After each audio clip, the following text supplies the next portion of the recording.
Alan Adelman, you run a covered call fund. So right now with volatility so low, are you getting enough premium when you sell those calls?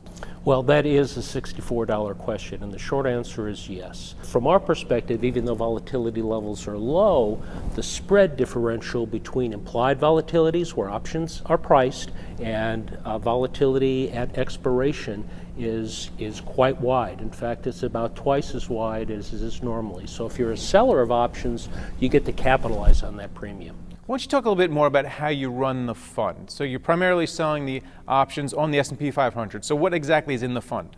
Well, we're equity managers, and so we're in the large cap space. We're highly diversified, and we use a combination on our long portfolio of both quantitative and qualitative.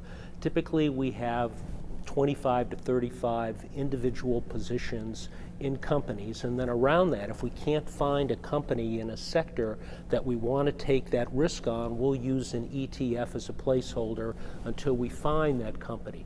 But we're equity managers, and from that standpoint, just being long equities is a rough way to invest. So you need to draw in other areas of return, and in our particular instance, we use volatility, market volatility, as that additional source of return and risk reduction. And if we get a market melt up in the second half, as some people say we're going to get, are you afraid you're going to miss out on the rally? Because when you sell covered calls, you don't get the upside, the full upside. Not all covered call writers are created equal, so to speak. So to your point, if you're writing an at-the-money call, you're basically trading away the upside. You're taking in that premium, which is not bad, but you're trading away that upside, or the melt-up as you're referring to it.